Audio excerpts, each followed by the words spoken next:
రథ సప్తమి ఈ సువిశాలమైన భూమండలంపై నివసించే సమస్త ప్రాణకోటికి మూలాధారం సూర్యుడు. ఆయనను సూర్య భగవానుడు అని కూడా పిలుస్తుంటారు. సనాతన ధర్మంలో సూర్యునికి ప్రత్యేకమైన స్థానం ఉంది. ఈ విశ్వంలో కనిపించే ప్రత్యక్ష దైవం సూర్యుడు. పురాణ ఇతిహాసాలలో సూర్యారాధనకు ఎంతో విశిష్టత ఉంది. భారతీయ చంద్రుని కాలమానం ప్రకారం మాఘ మాస శుక్లపక్షం సప్తమి తిథి నాడు భక్తులు సూర్య జయంతి రోజు ఎక్కువగా పూజిస్తారు. దీన్నే రథ సప్తమి అని కూడా అంటారు. సూర్య భగవానుడు 7 గుర్రాల రథంపై దక్షిణాయనం ముగించి పూర్వోత్తర దిశగా ప్రయాణం ఈ రోజు నుంచే ప్రారంభమవుతుందని భక్తులు ప్రగాఢ విశ్వాసం. మాఘ సప్తమి నుంచి రానున్న 6 మాసాలు ఉత్తరాయణ పుణ్యకాలంగా ఈ రోజు నుంచి మొదలవుతుంది. 7 గుర్రాల విశిష్టత సూర్యుడు అధిరోహించే 7 గుర్రాల రథం వారంలోని వచ్చే 7 రోజులను సూచిస్తాయి. ఈ 7 గుర్రాలను వేద ఛందస్సులు అని అంటారు. గాయత్రి, త్రిష్ణు, జగతి, అనుష్టు, పంక్తి, బృహతి, ఉష్ణిక్ అనే 7 గుర్రాల రథంపై భానుడు స్వారీ చేస్తాడు. మేషరాశి నుంచి మీన రాశి వరకు ఉన్నటువంటి 12 రాసుల్లో ప్రయాణిస్తారు. ఈ 12 రాసులను పూర్తి చేయడానికి సూర్యరథానికి సంవత్సర కాలం పడుతుంది. సూర్య జయంతి అనగా రథాన్ని అధిరోహించి సూర్యుడు సాగించే మహత్తర ప్రయాణం. 12 మాసములలోని 24 సప్తమి తిథులన్నింటిలోకెల్లా మాఘమాసమందలి సప్తమి బాగా విశిష్టమైనది.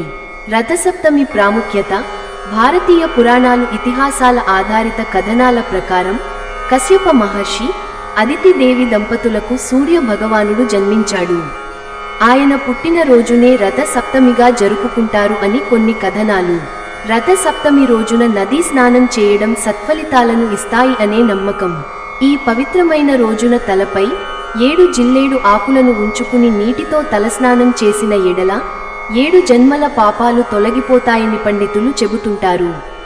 అంతేకాకుండా రథసప్తమి నాడు సూర్యదేవుడిని పూజించడం, దాన ధర్మాలు చేయడం వల్ల కోరిన కోరికలు నెరవేరుతాయని, ఆర్థిక ఇబ్బందుల నుంచి విముక్తి పొందడమే కాకుండా మంచి లాభాలొస్తాయని, ఆరోగ్యం మెరుగుపడుతుంది అని భక్తులు విశ్వసిస్తారు. దీనిని ఆరోగ్య సప్తమి అని కూడా అంటారు. రథ సప్తమి రోజు సూర్య దేవాలయాలలోనే కాకుండా గృహములోని కూడా ప్రత్యేక పూజలు నిర్వహిస్తారు. వ్రతకథ పురాణాల ఆధారంగా రథసప్తమి వ్రత విధానం అత్యంత ప్రాముఖ్యత సంతరించుకుంది. ఈ వ్రత విధానాన్ని, వ్రత ఫలాన్ని గురించి అడిగిన ధర్మరాజుకు శ్రీకృష్ణుడు చెప్పిన కథనం. ఒకానొక కాలంలో కాంబోజ దేశమును యశోధర్ముడనే రాజు పాలించేవాడు. అతడు సూర్య భగవానునికి చేసే నిత్య పూజలు కారణంగా ఒక కుమారుడు కలిగెను. దైవ ఘటనో ఏమో తెలియదు కాని ఆ కుమారుడు ఎప్పుడూ వ్యాధుల బారిన పడేవాడు. రాజకుమారుడు పడే బాధలు చూసిన తండ్రి యశోధర్ముడు తన కుమారుని వ్యాధులకు గల కారణం ఏమిటి అని రాజ వైద్యులను, వేద పండితులను, బ్రాహ్మణులను అడిగాడు. రాజుగారి చింతకు సమాధానంగా బ్రాహ్మణులు ఇట్లు చెప్పారు: నీ కుమారుడు పూర్వ జన్మములో పరమలోభి, ఎవరికి ఎటువంటి సహాయం చేయనివాడు. మీరు చేసిన పూజలకు గాను రథసప్తమి మహాత్మ్యము వలనను మీకు జన్మించాడు. పూర్వజన్మ సుకృతము వలన వ్యాధిగ్రస్తుడయ్యేను అని సమాధానం ఇచ్చారు.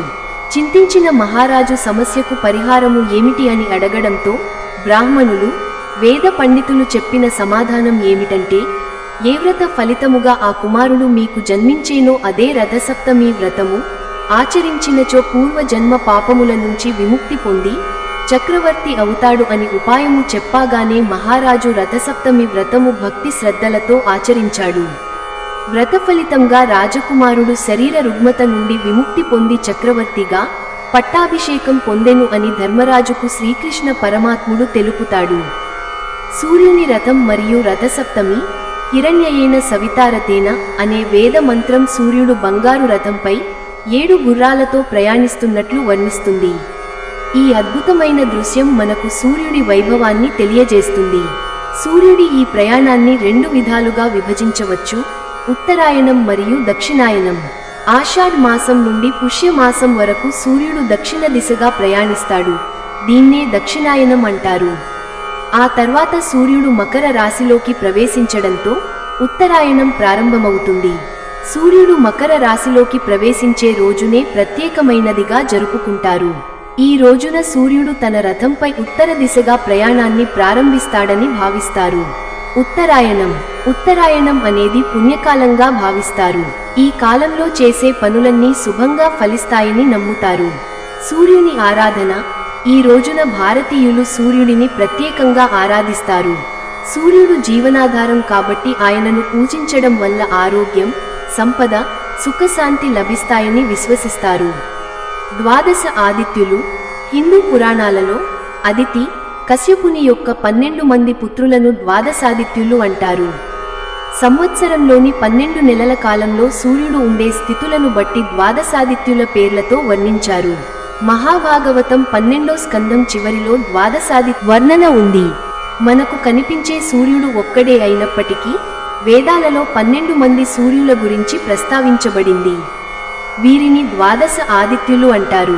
ఈ ద్వాదశ ఆదిత్యులు ధాత, మిత్ర, రవి, సూర్య, భగ, పూష, హిరణ్యగర్భ, మరీచి, ఆదిత్య, సవిత, అర్క, భాస్కరులు. ప్రతి రాశికి ఒక ఆదిత్యుడు.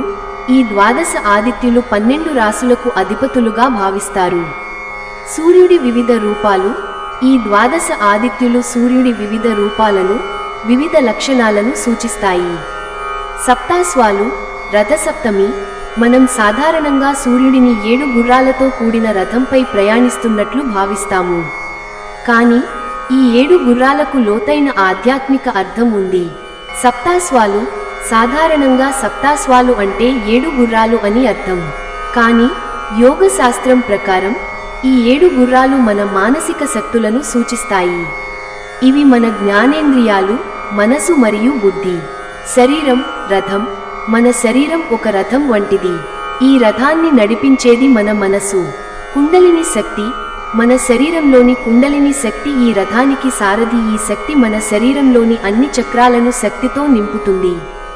సప్తాస్వాలు మరియు మహత్తులు. ఈ 7 గుర్రాలు మన మనసును వివిధ దిశల్లో ప్రేరేపిస్తూ ఉంటాయి. ఈ గుర్రాలను మనం అదుపు చేయకపోతే అవి మనలను తప్పు దారిలో నడిపిస్తాయి.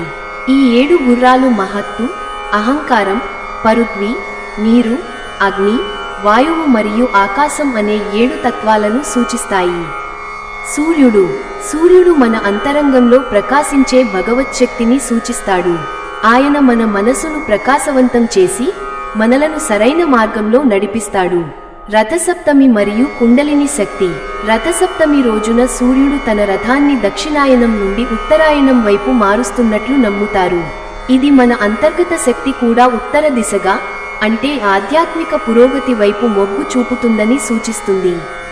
రథసప్తమి పూజా విధానం. రథసప్తమి రోజున సూర్య భగవానుడిని పూజించే విధానం చాలా ప్రత్యేకమైనది. ఈ పూజా విధానం సూర్య భగవానుడికి మన భక్తిని తెలియజేయడమే కాకుండా మన ఆరోగ్యం మరియు సంపద కోసం ఆయనను ప్రార్థించడానికి ఒక అద్భుతమైన అవకాశాన్ని అందిస్తుంది. పూజా విధానం. స్నానం. రథసప్తమి రోజున ఉదయం వేళే లేచి పవిత్రమైన నదిలో లేదా చెరువులో స్నానం చేయడం చాలా ముఖ్యం. స్నానం చేసేటప్పుడు తలపై జిల్లేడు ఆకులు ఉంచుకుంటే మంచిదని నమ్మకం. పూజా స్థలం ఏర్పాటు. ఇంటిలో తూర్పు దిశగా ఒక చక్కటి స్థలాన్ని ఎంచుకుని అక్కడ సూర్య భగవానుడి విగ్రహాన్ని లేదా చిత్రాన్ని ప్రతిష్ఠించాలి. పూజా స్థలాన్ని పుష్పాలతో అలంకరించాలి. దీపారాధన. నెయ్యి దీపాన్ని వెలిగించి సూర్య భగవానుడికి అర్పించాలి. నెయ్యి దీపం వెలిగించడం వల్ల సూర్య భగవానుడు ప్రసన్నమవుతాడని నమ్మకం. అర్ఘ్యం. ఒక పాత్రలో శుద్ధమైన నీరు తీసుకుని అందులో కుంకుమ, అక్షతలు మరియు పువ్వులు వేసి సూర్య భగవానుడికి అర్ఘ్యం సమర్పించాలి. అర్ఘ్యం సమర్పిస్తూ సూర్య మంత్రాలను జపించాలి. నైవేద్యం. సూర్య భగవానుడికి ప్రీతికరమైన నైవేద్యాలను సమర్పించాలి. ప్రార్థన. సూర్య భగవానుడిని మనస్ఫూర్తిగా ప్రార్థించాలి. ఆయన ఆశీర్వాదం కోసం ప్రార్థించాలి. పూజా విధానం చేసేటప్పుడు గమనించవలసిన విషయాలు. పూజ చేసేటప్పుడు శుభ్రమైన వస్త్రాలను ధరించాలి. మనస్సును శాంతంగా ఉంచుకోవాలి. ఎటువంటి అపవిత్రమైన ఆలోచనలు ఉండకూడదు. పూజ చేసేటప్పుడు సూర్య భగవానుడిని మనస్సులో ధ్యానించాలి. రథసప్తమి పూజ చేయడం వల్ల కలిగే ప్రయోజనాలు. ఆరోగ్యం మెరుగుపడుతుంది. దీర్ఘాయుష్షు లభిస్తుంది. మనస్సు ప్రశాంతంగా ఉంటుంది. కష్టాలు తొలగిపోతాయి. జీవితంలో విజయం సాధిస్తాము. ఈ వీడియో మీకు నచ్చితే లైక్ చేయండి, కామెంట్ చేయండి, షేర్ చేయండి, అలానే సబ్స్క్రైబ్ కూడా చేసుకోండి.